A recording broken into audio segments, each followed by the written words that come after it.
الحمد لله الذي أنزل الكتاب على عبده محمد النبي الأمي ولم يجعل له عوجا، وأصلي وأسلم على عبده ورسوله وعلى آله وأصحابه أجمعين، أما بعد، فقد قال الله تبارك وتعالى في كلامه المبارك: إنه لقرآن كريم في كتاب مكنون لا يمسه إلا المطهرون. صدق الله العظيم. وقال نبينا وسيدنا صلى الله عليه وسلم: خيركم من تعلم القرآن وعلمه، أو كما قال عليه الصلاة والسلام. رئيس البرنامج وزملاء الكرام،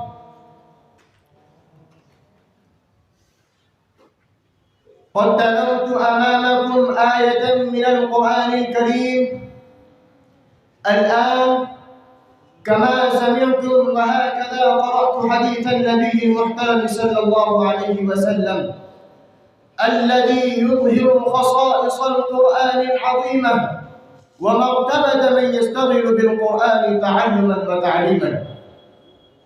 إخواني في الدروس وأساتذة الأجلة، إني أود أن أسعد بتبيين فضائل القرآن وأحظى بأن أكون رطب اللسان بذكره الكريم. أيها الإخوان، هل أنتم تعلمون ما هو القرآن الكريم؟ القرآن هو الكتاب الذي نزل الله عز وجل من السماء إلى الدنيا على عبده الحبيب محمد صلى الله عليه وسلم. والقرآن هو الكتاب الذي نزل لهداية الناس إلى الطريق المستقيم. والقرآن هو الكتاب الذي فيه دستور الحياة الإنسانية.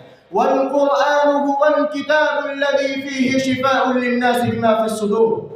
أيها الإخوة، فعلينا أن نعمل بما جاء في القرآن بعد أن تقبلنا دستور حياتنا، وأن نأخذ أحكامه بالنواجذ، ونحث إخواننا المسلمين على أن يعيشوا بمنهاجه ويسلكوا سلك هدايته في كل مكان وزمان.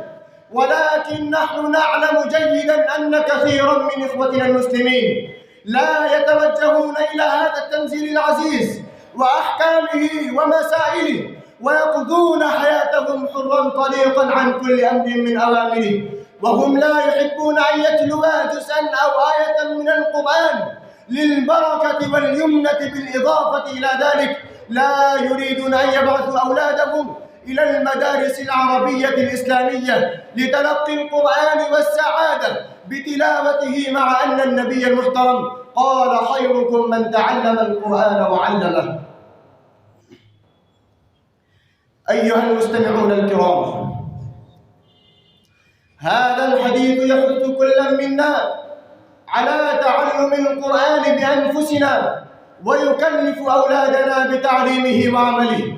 واعلموا قد فاق أهل القرآن ومن قام بتحفيظه والعاملون به على سائر الناس، ومعلم القرآن يحظون بالشرف وعلو المنزلة على غيرهم من المسلمين في الدنيا والآخرة. ألا تعلمون المثل الذي ضربه رسول الله صلى الله عليه وسلم لمن حفظ القرآن ولمن لم يحفظه، لحث أمته على حفظ القرآن بعد الإيمان به والاهتداء بنوره بعد الاعتقاد به. فيقول النبي المحترم صلى الله عليه وسلم: مثل المؤمن الذي يقرأ القرآن مثل الأترجة ريحها طيب وطعمها طيب، ومثل المنافق الذي لا يقرأ القرآن كمثل التمرة التي لا ريح لها طيب وطعمها مر. إخواني، إلى أين نذهب؟ وكم مدة نتغافل عن القرآن؟ متى نلتفت إلى الله وإلى كلامه؟ تعالوا إلى كلمة التوحيد فنتناول ما تواحد. وبذا أختم كلامي، والسلام عليكم ورحمة الله وبركاته.